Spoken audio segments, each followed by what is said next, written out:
And a good Monday afternoon to you. Welcome on in to Lunch with Claibs and Joe, driven by Munganast St. Louis Acura and powered by Ameren, Illinois. I am Joe Roderick, joined alongside by Mike Claiborne. Claibs, happy birthday. Well, thank you. Thank you very much. It's always good to have one. And so here we go with another year. Looking forward to it. And there, I made something special for you there Uh-oh. on the Oh, screen, boy. right? That may be the youngest picture on record of me. Uh, no, you know what? I found another one. So there may be another one, but that's pretty young. I had to be 7-ish, I guess. Yeah. Maybe. I'm going to post it on all of our social media accounts. Do that, please, by here all soon. means. So that picture though, I had to go on. I found it online. I knew exactly where to look for it. I knew exactly where I could go find it. Of course, it was an old picture that our friend Jay Randolph Jr. First, I think, discovered, and he shared it with the world several years ago. And I knew I had to go scroll through his page to find it. Of course, it was about 10 days ago that we lost Jay, and the last 10 days have been spent reminiscing and sharing a lot of stories about a guy that both you and I shared a lot of airtime with. Yeah, it's been difficult. I mean, he found out 29 days before he passed that he was in trouble. And I think one of the things I'll take away from is Jay. I spent time with him, I guess, the Wednesday before he passed, along with Dave Green, Tim McKernan, Sarah B. We had a chance to spend some time with them. And I knew that was it. And I think I even told you, I think that was the last time I was going to see him. And, you know, the whole time since his passing, I just been like looking at pictures and going on Facebook and seeing what Daddy had to say about what you don't do at Norwood Hills. And the pictures that I've had of he and I and just different events we've been to are things that I'm still getting a kick out of. And there are just so many stories about him. And I don't know if I've ever told the story. I meant to tell it to Tim the other day when I was on with him. One of my favorites was the time when he and Michael Jordan played golf together. Mm-hmm. I think I've told you this story. You've told it when we got together last week. I know you told it then, and I was going to ask you to tell it here for the listeners to hear. So Michael's in town for a basketball event for his son. And so he called and he said, hey, I'm going to be in town for a few days. We're going to play some golf. So it's about 8 of us, maybe 12. I'm not sure. We all going to play. And he played 36 a day. I don't play 36. So the first place we play, we're at the turn and he's behind me. And he says, hey, you got anybody out here who has any money? And I said, what do you mean? He said, well, I want to play for a little money. I said, well, aren't you playing with the Club Pro? He said, yeah, but I got all of his. So now we finished the round. He said, Mike, you got to find somebody else out here to play. And I said, I got a guy. I said, he may even gamble with you. And so I called Jay and I said, hey, listen, you want to play this afternoon? Yeah, well, who you want to play with? I said, I got somebody who wants to play with. So they meet at this club and he doesn't know it's Michael Jordan. And so he just looks, he calls me and says, you got to be fucking kidding me. I'm playing with this fat motherfucker. You know, he goes into detail. And I just said, you're in for a real treat. So now they play. And Jay's holding his own with him. And so I think Jay got him by 1 or 2. And it was to the point where that night Jay called. He said, gosh, man. He said, I can see why this guy is great because he tries to get in your head all day long. He was standing over putts. He said, man, you know, fat guys can't make that putt. You know, Jay's knocking him down anyway. He says the mental grind. And I said, well, how'd it go? He said, oh, we're playing tomorrow morning. He already called, said, be ready. We're going to play tomorrow morning. So they played 2 days in a row. And even to this day, when I run into Michael and we get to talking about St. Louis, he will always ask about Jay. Always. And I sent word to him the other day that he had passed. I haven't heard back from him. But I know that was one of the guys in St. Louis he got a kick out of playing golf with. And that story, one of the stories that I don't think a lot of people know. So Jay's like 15 years old, and his family were members at Glen Echo. And Tim Van Gelder, the great Tim Van Gelder, was also playing there. And they're sitting in the clubhouse, and they get a game going with these 2 hillbillies from Texas. sight unseen, didn't know him from the man to moon. They go out and now they're playing for some real money. And so Jay and Van Gelder lose. And they owe these guys a nice piece of change. And so Van Gelder says, well, how much do you have? Jay said, I don't have any money. I can't even drive. I got to wait for my mother to come pick me up. So Jay has to call his mother, who had to call his father to bring some money to the golf course to pay these guys off. So, I mean, there's so many stories about him that will live for forever. And we already miss him. I mean, he's as good of a friend as you could ever have. As I said to you guys the other night, Jay didn't have a best friend because everybody thought they were Jay's best friend. And the professionalism and just the kindness that he showed, and just he to me is one of the great storytellers. I know people say I am, but I think Jay can tell them with the best of them. But just as a friend, words can't describe the impact he's had on me in my life. And I said this the other day, if it wasn't for Jay Randolph Jr., golf would not be at the status it is in St. Louis today. Because he and Jeff Smith, Denny Walters, those guys taught golf in St. Louis. Now, there are people who reported on it, and most of them who reported on it didn't know jack shit, okay? And you start with the daily newspaper. But Jay and Smitty had that radio show, Fairways and Greens, and it really grew. And when All Sports Radio came along, we had golf tournament on the radio one time. And think about that, golf on the radio. So he did so many things that were innovative to create an interest in golf and got a whole bunch of people, Joe, that would never have picked up a club. He got them involved. He made sure that they had kids events where kids could get involved.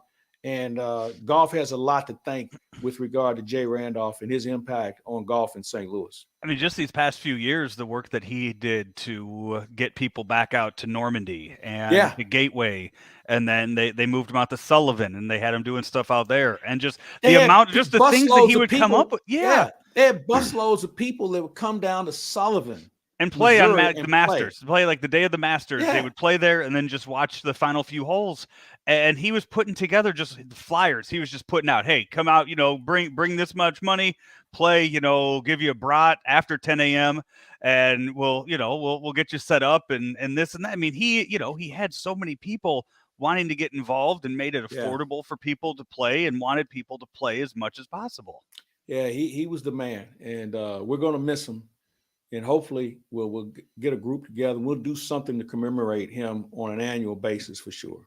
Yeah, you mentioned the stuff you mentioned about the stuff he wanted to do, tell him the story. If you haven't heard it, I did I talked with John Marisek, Rob Fisher, guys that did radio with him back in the 90s and early 2000s. I did radio with him the last 10 years or so, and hearing the stories that they were telling and some of the stories they were sharing, and I'm sitting there and it clicked at one point. I was like, God damn, like all these things that Jay did with these guys in the early 2000s, he tried to do the exact same stuff. He wanted to kind of repeat it again 10 years down the road.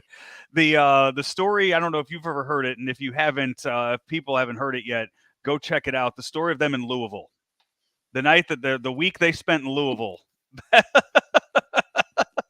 And how they just kept getting invited to more and more stuff.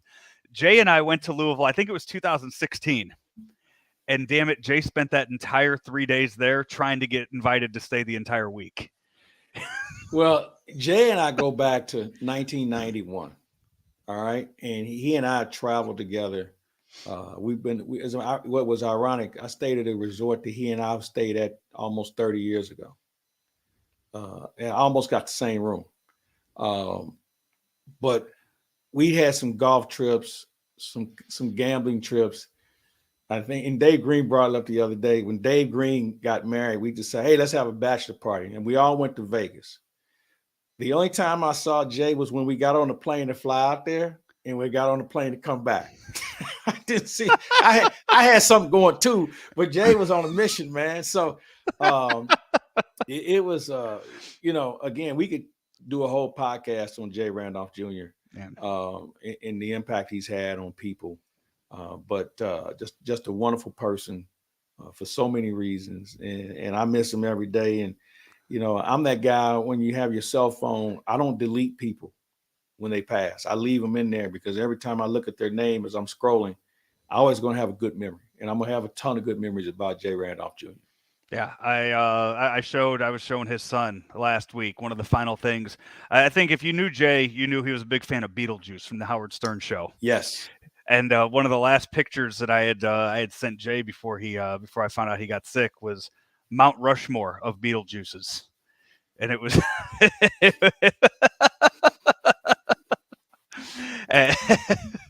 He had a lot of favorites of a lot of things. You're right. He did. He's a beauty, man. Well, as we remember him, let's take a short break. Let's do that. We will restart things, and we got some sports to talk about. We got a lot of football and more to go over with on our show today. But Jay, thank you for 53 years of memories. We will miss you. This is Lunch with Claibs and Joe here on claibsonline.com.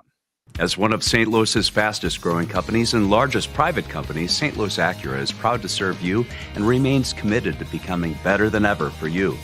As new Acuras become more available every day, we are not backing down from selling 100% more quality pre-owned vehicles than ever before. We want customers that appreciate our friendly, outgoing team and our award-winning service because at St. Louis Acura, we are better than ever for you.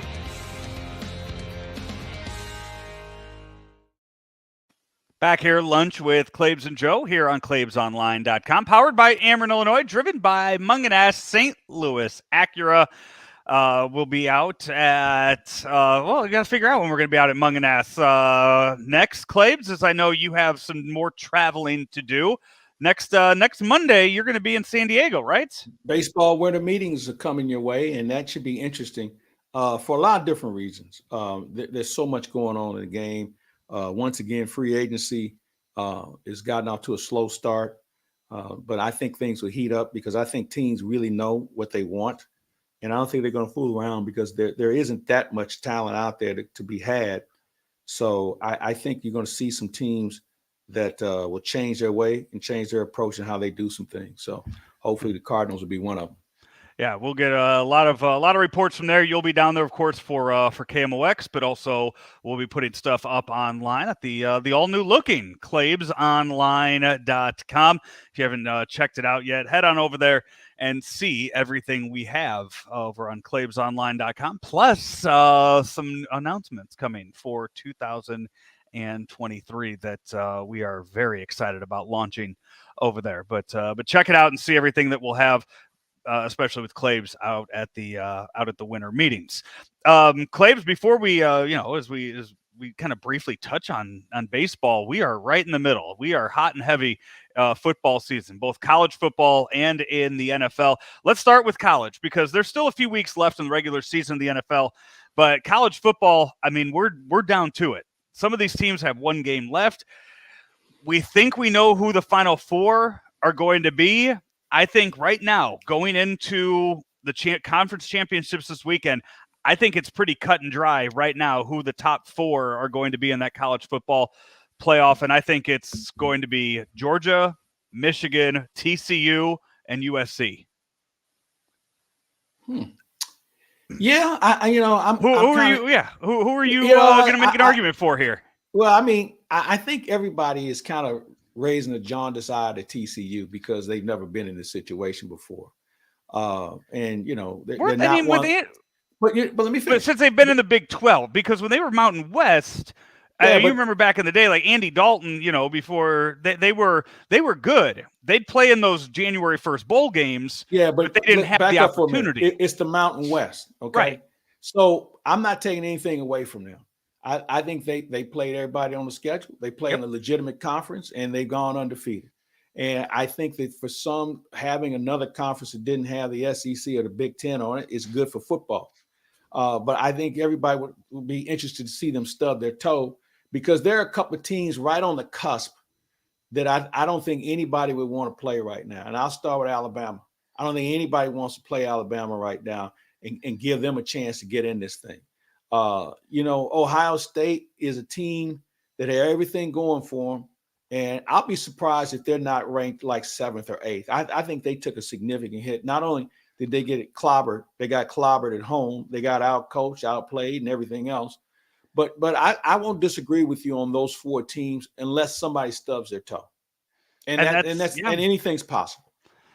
Georgia can stub their toe and they still get in. Georgia can lose to LSU this weekend. They're still in. I think True. they have beaten everybody. They have beaten all the top teams on their schedule all season long, to where I don't think this matters. And they haven't lost since last year. Right. So you're right. They are probably the one team of those 4 that you mentioned that could afford to take a loss and still be in the Final Four. So that kind of leaves. Michigan though is also undefeated. Michigan just beat Ohio State. They beat everybody on their schedule in a legit conference. Mm-hmm. They will be number 2 going into this weekend. Them losing, does that knock them out of the top 4? Who they end up playing? Purdue? Yes. It's not going to happen. Anything's possible. Let's hold on for a minute. Purdue is not a bad team. Okay. They got a pretty good offense. They got a good head coach. I wouldn't put anything by them. Having said that, I think Michigan has certainly proven that they have met every match out there.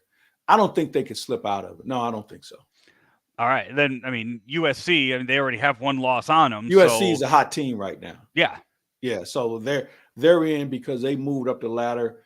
And don't think that who you are and who your coach is hurts you. I think Lincoln Riley, has done a really good job in the first year because he figured out the portal quicker than anybody else as far as going out and getting some players that could play.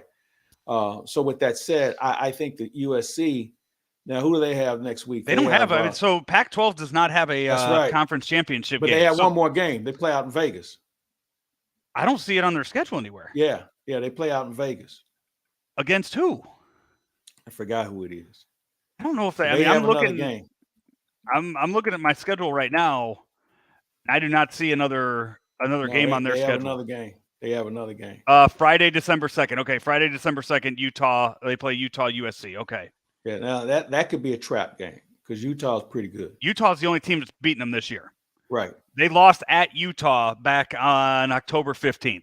Mm-hmm. So not only does that get them a win in a conference championship game, that also cancels out their only loss of the season. Yeah. Now, if they lose, their history. Yeah. Now, let me ask you, who's the next team up in that situation? If you're so Clemson just cost themselves. Yeah. With the loss to South Carolina. So if you're going off of if 2-loss Alabama, but if everything goes this way, or does Alabama over Ohio State? I think you're going with the hot team. And I think here's the other thing. Because Ohio State got clobbered, okay? Because Ohio State got beat at home, and you think about Alabama losing 2 games this year on a field goal, I think Alabama is going to be in a better situation. And on the road, too. Both those losses were on the road, last-second field goals. So when you look at the quality of losses, yeah, the 2 Alabama losses, and they were to good teams, too. All 3 of those losses, Ohio State's 1 loss and Alabama's 2 losses, were all to very good teams. Yeah. So if you look at it that way, yeah, you can sit there and you can make that excuse. You can give that reasoning as to why Alabama has a better resume than Ohio State. Yes, sir. So we'll see how it plays out. Who's TCU have? They have a game? State? Okay. So, unfortunately, which is no walkover. Yeah, it's unfortunate that a few of these games. Honestly, the closest matchup should be, I guess, USC Utah probably should be a close game based on how it went earlier this year. But TCU and Michigan should have easy walks in there, where Georgia probably will have a little bit of a fight against LSU. So now that we're at this stage of the season, what's the right number for a playoff? So we know they're moving to 12. See, I don't think there's 12 teams that warrant being in a playoff. There aren't. But because basically what you're saying is we're going to have a couple of 3 and 4 lost teams in the playoffs. Yeah, and right now, if you look at it, those 3 lost teams, LSU has 3 losses on the year. Oregon has 3 losses on the year. Kansas State has 3 losses on the year. If you want to go lower than that, Utah, Notre Dame, Florida State, they all have 3 or more losses on the year. So when you look at that, if you're the first 4 teams are going to get byes. If you're having play-in games or you're having a first round for 5 through 12, it's just, it's giving you quality football games. True. 12 versus 5, it will be a good matchup. 12 versus 1, like Kansas State versus Georgia, do you want to see that? No. Exactly. But if you're having Kansas State versus LSU, okay, I could talk myself into that game. Well, I'm anxious to see how this thing unfolds because I think you're going to have some years where we won't have a defined field of good teams compared to teams that. And here's the other question: does this affect scheduling? Do you have to have a tougher schedule, or do you go out and put a couple of cream puffs on your non-conference schedule? Most teams do, but do they enhance that even more? I think there needs to be a criteria on scheduling.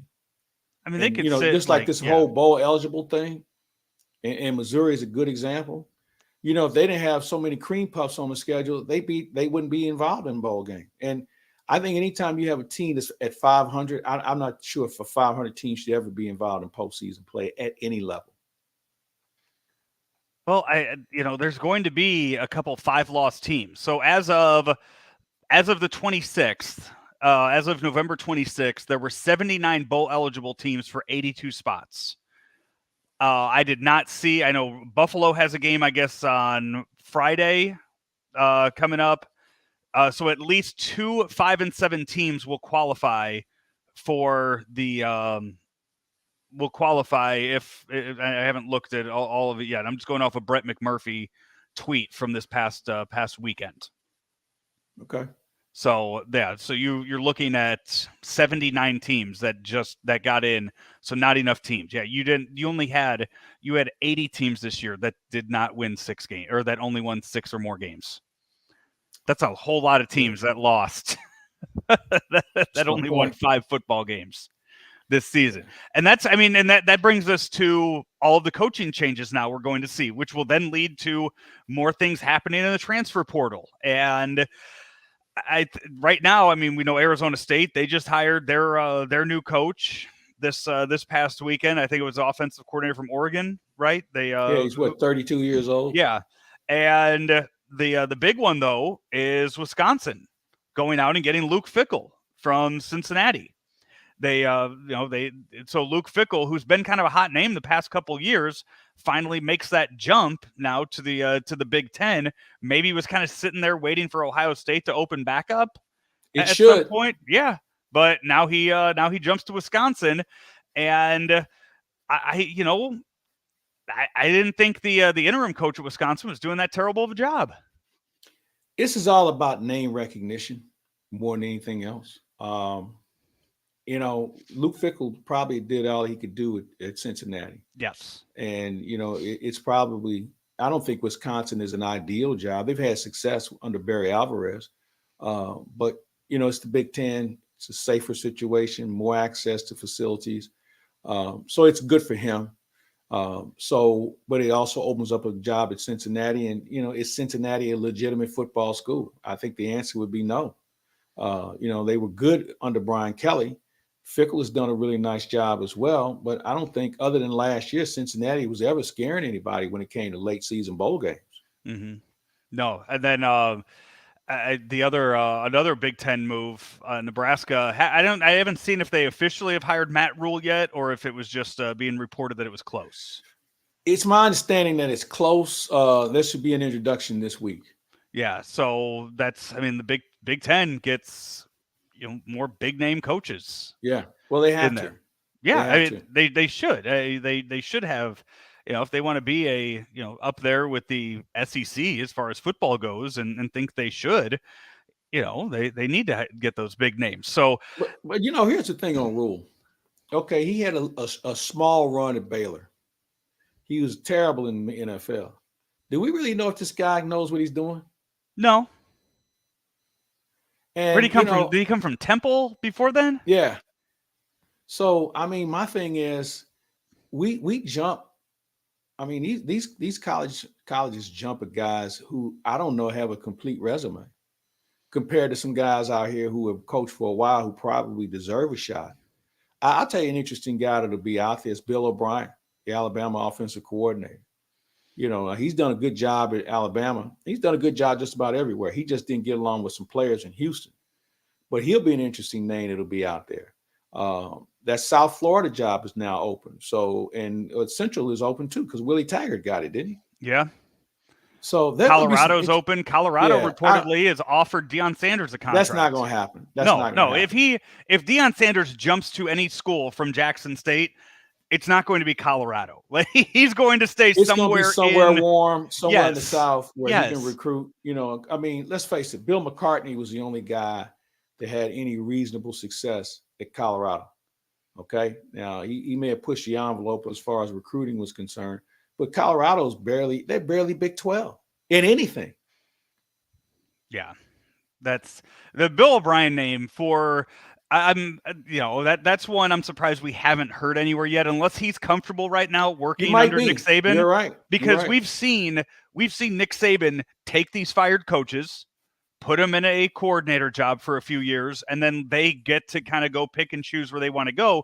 Bill O'Brien ran things for so long at Penn State, and then he was at Houston for 6-7 years with the Texans. And before then too, wasn't? I mean, he was a coach for he was with the Patriots too. So learn a little bit there, kind of pick and choose. Maybe there isn't a school right now. Maybe none of these job openings really jump out at him to where he wants to make that leap back to head coaching yet. What about this? Nick Saban's 71? Yeah. Maybe he sits around, waits for Nick to walk away. And at some point, somebody has to replace him, right? Yeah. I mean, it's similar to. They're better off having a guy that they know than bringing back somebody, See, one thing I love about Alabama, they've never had a guy with any success that actually played there. Bear Bryant didn't play there. Gene Stallings didn't play there. Nick Saban didn't play there. And those are three of the most successful coaches in the history of the program. They went out and got Shula. He played there, and he was terrible. So I think that when you look at that situation, they don't have to hold anybody accountable as far as having somebody who played there, which I always thought was the biggest farce there was in sports. Well, he's one of us. Well, just because he's one of us doesn't mean he can coach. It's then you look at it's kind of with the whole decision on who's going to replace Nick Saban. When you look at some of the ideas out there, and you mentioned Bill O'Brien, it makes me think of the way that Duke kind of went about Mike Krzyzewski. For how many years did we have an idea, this guy's going to replace Coach K. This guy's going to replace Coach K. And it went on for so many years that those guys ended up going and getting jobs elsewhere. It just kind of went. There's one guy that's a Bama guy that could come back and coach there. That's Dabo. It's the only guy with credentials that if Nick walked away, Dabo could come in there and coach that program. Yeah. And they welcome him with open arms. And if you know his story, he was a walk-on. All right? He was a walk-on under Stallings. And also was a really good baseball player.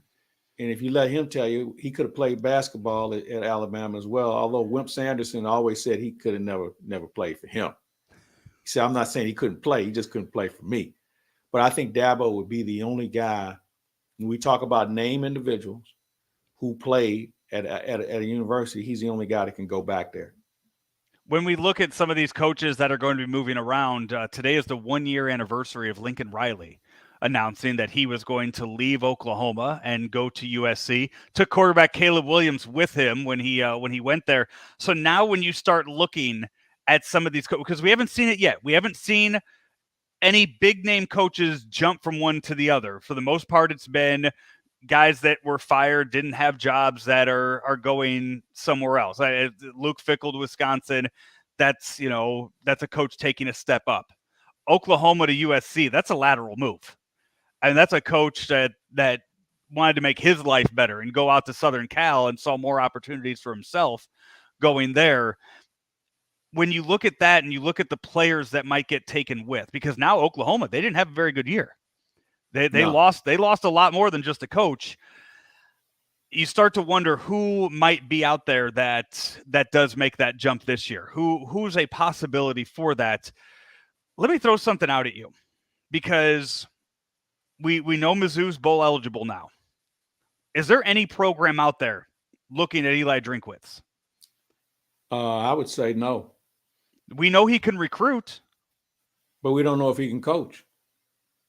Do you need? But in a time, how much coaching is Deion Sanders doing right now? Or is he doing all the recruiting, all the PR, and letting everything. Coaches coach? No, he's letting coaches coach, but he also has a hand in what's going on. Yeah, he's an involved guy, and he's got an interesting coaching staff. A couple former pros, and then just some hardworking college coaches. So no, he's not a figurehead, if that's the question. But I think the other issue is what's the most attractive job out there right now? Right now, that's open right now. Mm-hmm. What job openings are there in the SEC right now? Auburn. Okay, I mean that's it. Yeah, but right? See, here's the problem with Auburn. Auburn has displayed they can't be trusted because they're paying 3 coaches right now about $40 million not to coach there anymore. Auburn has never gotten over the stigma of being the number 2 program in the state of Alabama. Auburn's got some off-field issues with their basketball coach, where nobody trusts that guy. And then they turned around and gave him a long-term extension. They're dealing with an issue now where they're trying to run the president off there. That's not a stable environment at Auburn. You look at let's look at the Big 12. Who do we have open there? And Nebraska's filled their shot. Mm-hmm. I guess everybody else Big 10. I'm sorry, Big 10. Yeah. Big 12, everybody's pretty solid with the exception of Colorado. We've already admitted that, Colorado's Pac-12 now. And it really doesn't make a difference because they're a non-factor. I just don't know if there are that many attractive jobs like there was last year that people would flock to. I just don't see it. I'm looking right now at what's open. I mean, Cincinnati we know is open right now. Arizona, you know what? Stanford is open right now. That's a tough spot to win. Yeah. David Shaw just stepped down after 12 seasons. So you have Stanford that's open. That's about it, I guess. To my point. Now you have the 2 Florida schools, Central Florida and I believe South Florida, that are open. So those are 2 interesting schools where we've seen guys build their brand. But FAU, not Central Florida, FAU. Yeah, Florida, okay. Yeah. So you got 2 programs in that state that would be attractive to a fledgling guy. I think that's a place where you see a Deion Sanders go. Is that if he goes, are you talking South Florida or FAU? Either one. Is that a jump South up Florida, from? Well, it is because now you're going to be playing better schools. If you turn that thing around, you'll only be there 2 years because somebody will scoop you up at that point. And with the transfer portal, those players that you scoop up, they can go with you. Absolutely. So, and he's got some kids. Wait, here's the thing. Deion's got a couple of kids at Jackson State that everybody would like. That cornerback was the number 1 cornerback, and I think the number 1 player in the country. And he scored on kick, punt, and interceptions this year. You got the big tackle from East St. Louis that he almost got from Alabama, and it'd be interesting to see if they can keep him. And he got the other kid from St. Louis, Kevin Coleman, a wide receiver that's getting some real good playing time to play to St. Mary's. So if he goes somewhere, he's going to take some good players with him. Yeah. Speaking of the local scene, East St. Louis and CBC both won state championships this weekend in high school football. Congratulations to both of those schools. East St. Louis, I think their actual championship game was a week ago, not the one they played in this Saturday. If you would have followed the game they played last Saturday, I can't remember the school they played, but it was back and forth, and Eastside had to do some work to win it in the second half. I think won 32-29 this weekend playing Prairie Ridge. Have you did you have a chance to see the picture as I lose Claibs there for a second? But if you saw the picture of the two teams kind of side by side at the coin toss, yeah, you saw that East St. Louis had quite a sides advantage on their opponent this past weekend, and then CBC wins another state championship as well. We will take a break. When we come back, hopefully reconnect with Mike Claiborne, get his technical difficulties worked out, and we'll talk a little NFL football for you right here on Lunch with Claibs and Joe, powered by Ameren, Illinois, driven by Mungenast St. Louis Acura right here on ClaibsOnline.com.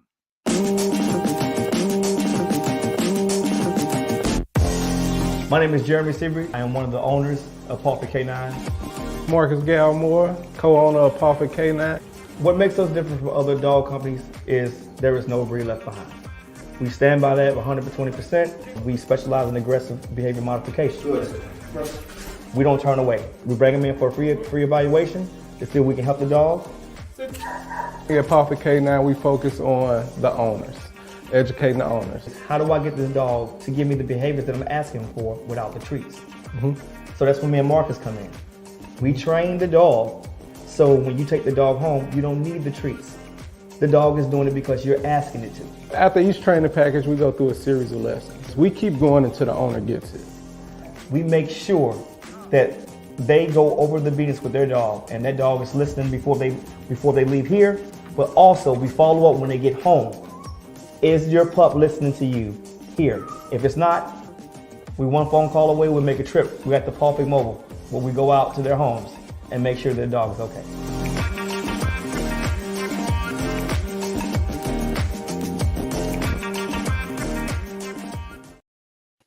Claibs, welcome on back. Lost you there as we were, as I was talking a little high school football this past weekend. East St. Louis and CBC both winning their state championships. Did you see the picture, the side-by-side, the coin toss picture of East St. Louis and Prairie Ridge from this past weekend?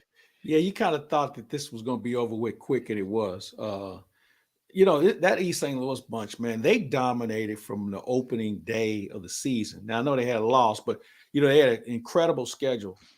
They had a national schedule. So they just got better and better. And it'll be interesting to see where some of those young men end up going to school. We know the big tackle is going to Alabama.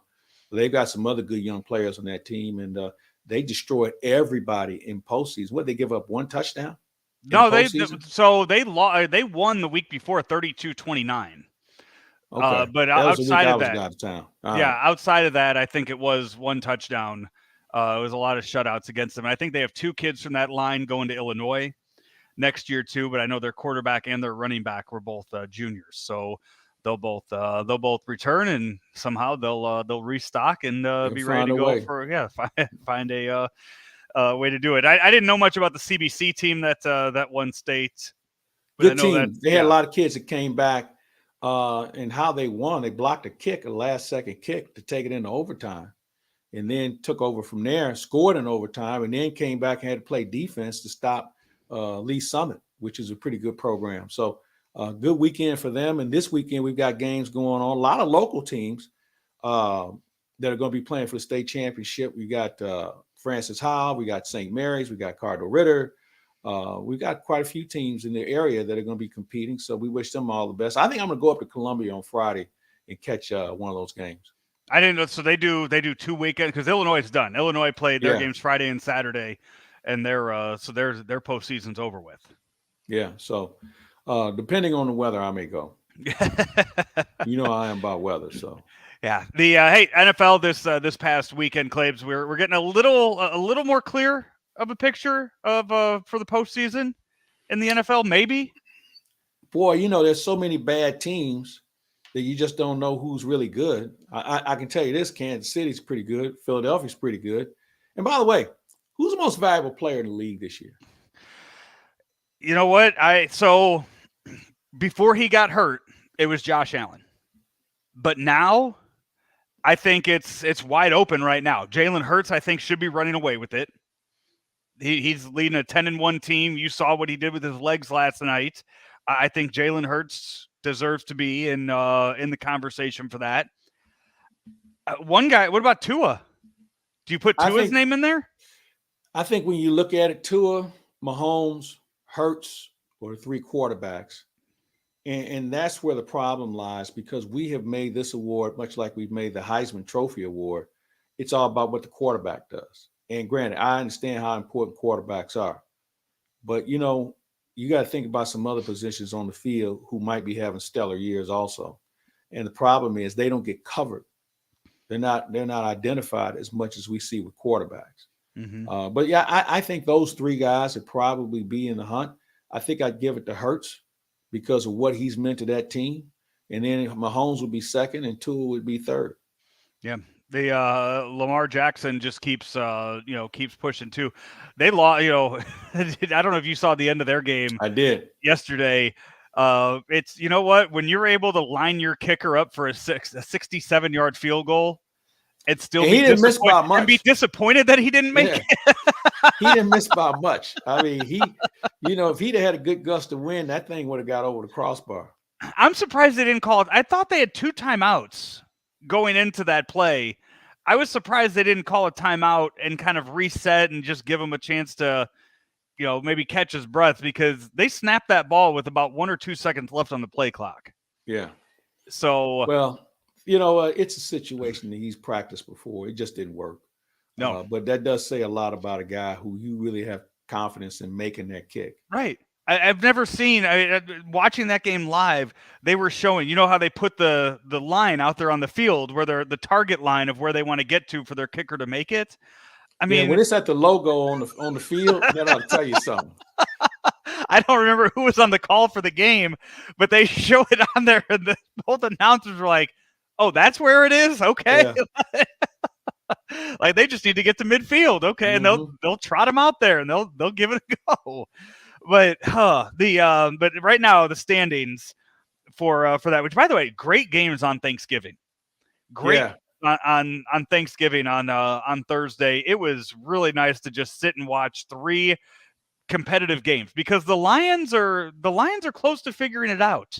Hey, I told you at the beginning of the year, you better pay attention to them. I wasn't predicting they were going to win a division or anything like that, but I think they had that one bump in the road early in the year, and ever since then they have made incremental improvements. And they're going to get Jameson Williams back here next week, so they're going to really be tough to beat as far as their passing game is concerned. So you sit there right now. Let's look at the NFC first. You have Philadelphia 10-1, Minnesota 9-2, San Francisco 7-4. Tampa right now is 5-6, and they are in the playoff. They're going to be hosting a playoff game right now if the season were to end today, because that NFC South is just so bad. As they said, 5-6, Atlanta 5-7, Carolina 4-8, New Orleans 4-8. That's bad. No, it is. That's real bad. But in the for the wild card though, Dallas 8-3. And then you have the Giants and the Commanders at 7-4. Seattle, with their loss yesterday, their loss the last 2 weeks, are now on the outside looking in. Yeah, and when you think about the job Pete Carroll has done this year, you really have to tip your cap to him and what he's been able to do. But you know what? They got some tough remaining games on their schedule too, so their run might be over with.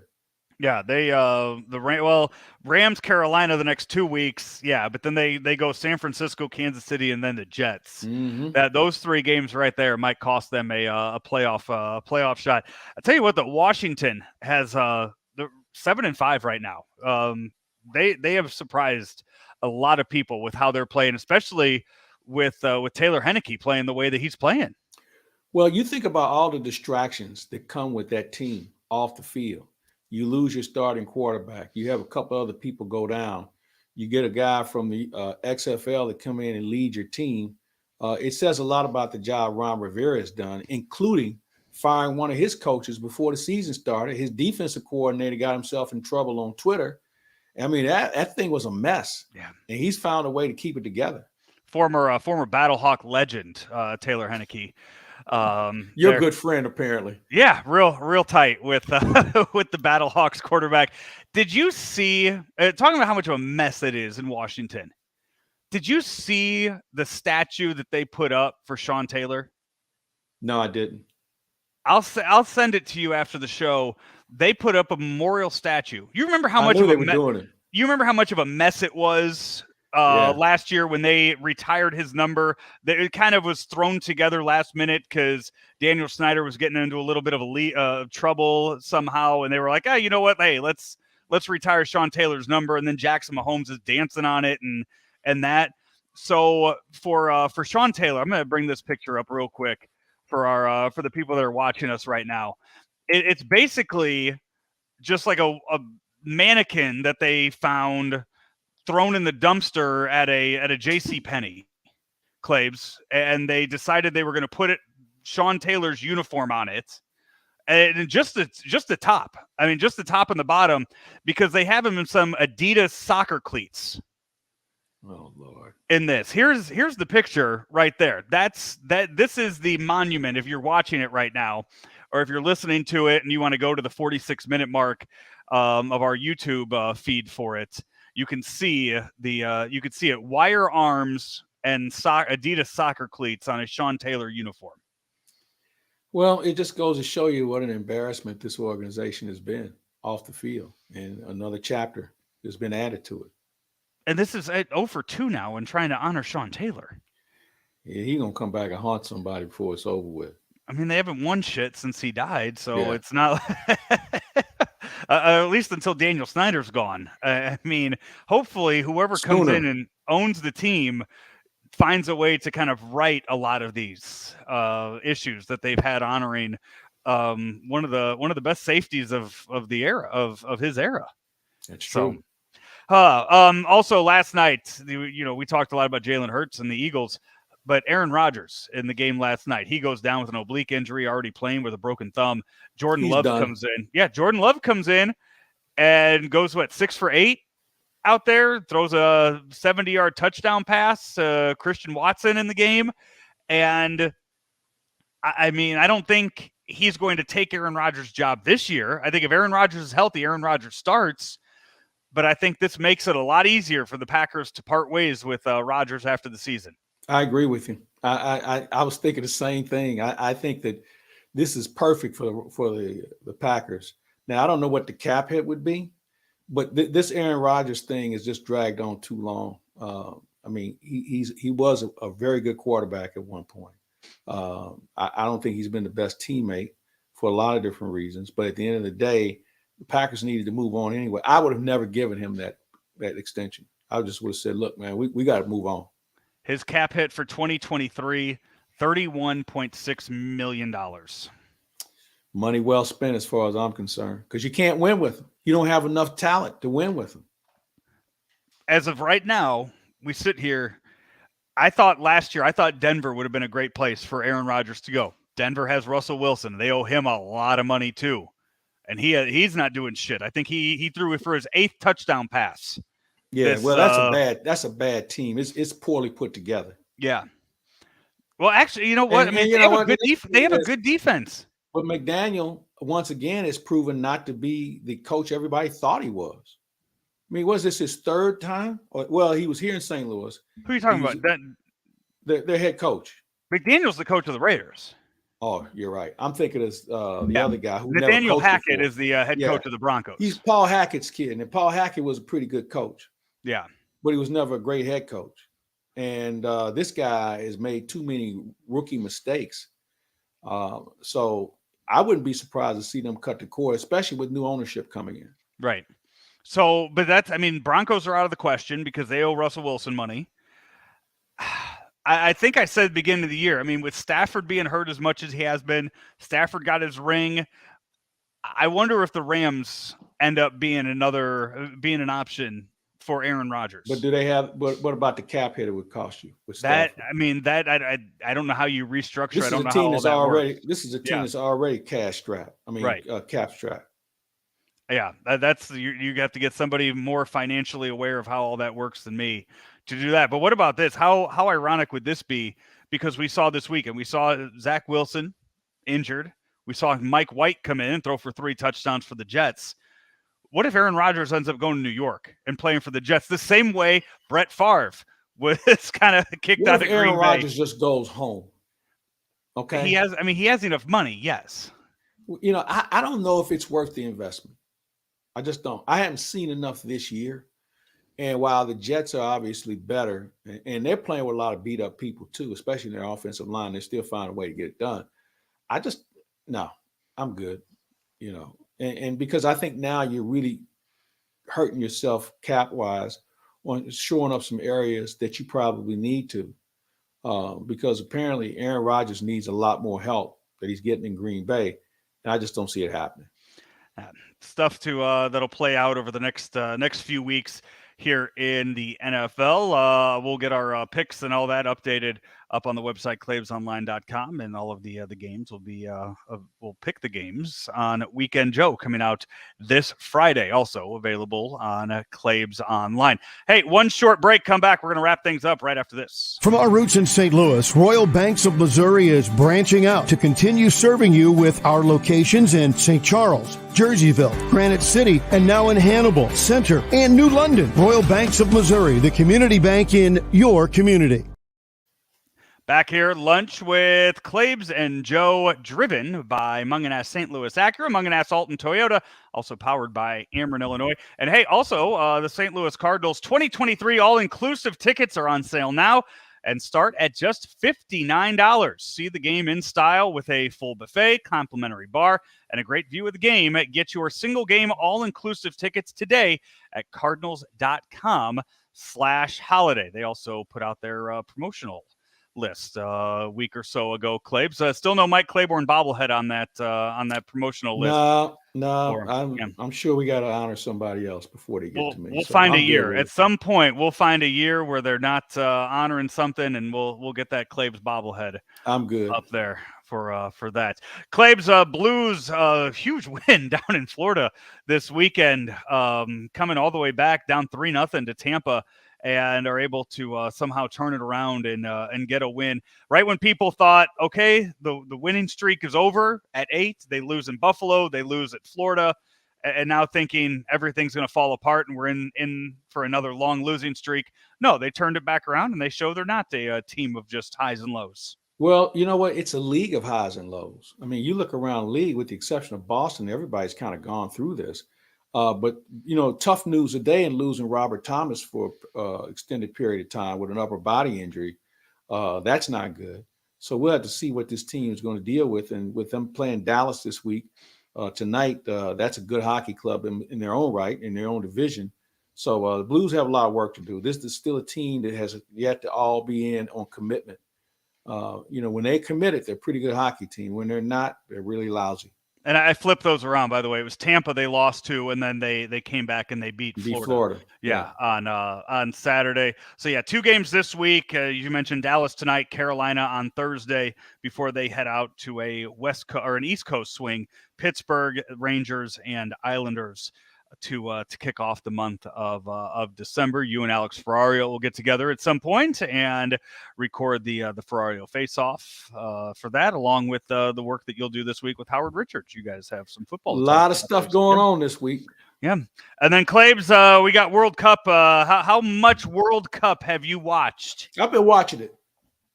I've been watching quite a bit of it, as a matter of fact. It's interesting to watch World Cup soccer on that level, because the acting that goes on when guys falling out and everything is what makes the World Cup. If there's a credibility issue, it's that. Not to mention all the things that are going on off the field. Right. And for the U.S., it's do or die again. I mean, we pop champagne when they score a goal. How about or get a tie? How about if they get a win at some point? And they'll get the Iranians on Tuesday. And that should be an interesting game with all the political backlash that's unfolding between those two countries right now. And Iran has a good win under their belt. So it'll be interesting to see what the U.S. can do. But I will say this. This may be as athletic of a team as I've seen the U.S. ever put together. I mean, they have some guys that can run all day. They got some guys that I think they really get it offensively. And it's just a matter of time. I think if they get the first goal and really start going in the right direction, it'll be fun to watch them go to the next round. When the World Cup was here in the U.S. in '94, did you go to any of the games? No. I mean, it would have been during baseball season, right. So it would have been would have been tough. But it's and back World here Cup in didn't have 2026. Yeah. Yeah, it's going to be back here, and it's going to be spread out between the U.S., Canada, and Mexico, which it's going to be fun to have those venues around in North America.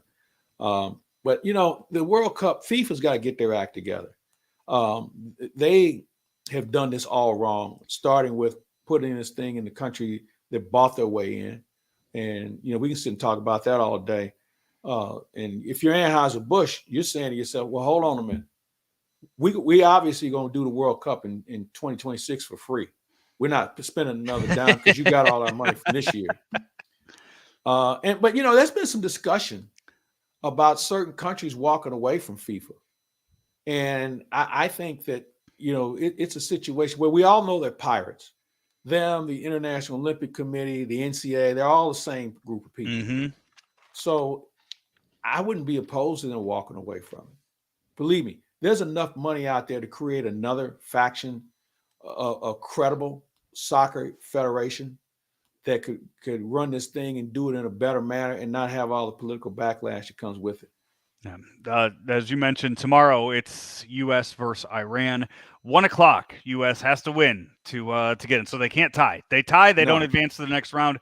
They have to win. So we'll see how different of a game it's going to be watching, because I think people went into that game against England saying, okay, you know what, if we tie, that's great. A tie would be great here, but no, you need to win, you need to be more aggressive, and see how that game's played when U.S. is actually trying to score goals and try to win the game.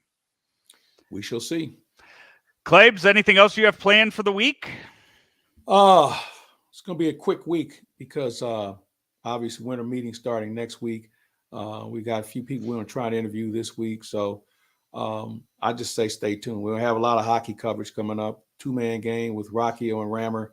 We didn't talk about the Billiken game last night, which was just, look, man, you have to be able to make some free throws and make them play differently. And you didn't. You don't have anybody to blame. St. Louis U owns that loss because this is an experienced team. Yeah. All right. This isn't a team with we got a couple of freshmen. No. You got maybe the oldest team in college basketball, and you can't get it done. It's a problem there. But we'll talk about that later in the week as well. All right. Stay tuned to everything that we have. Follow the social media accounts for Claibs Online, and be sure to check out claibsonline.com each and every day. See all of the new content that we have up there, along with the written work by Rob Fisher and Alex Ferrario, and more to come here on claibsonline.com. For the birthday boy, Mike Claiborne, I am Joe Roderick. We will talk to you next week right here on Lunch with Claibs and Joe here on claibsonline.com. There's always been a bright side to living in downstate Illinois. Ameren, Illinois is making it even brighter with a little help from the sun. Right now, we're building a next-generation solar facility to bring you cleaner energy for generations to come. It's good for the environment, your neighborhood, and everyone living in downstate Illinois. That's brighter thinking. That's energy at work. Learn how you can participate in solar programs at amerenillinois.com/renewables.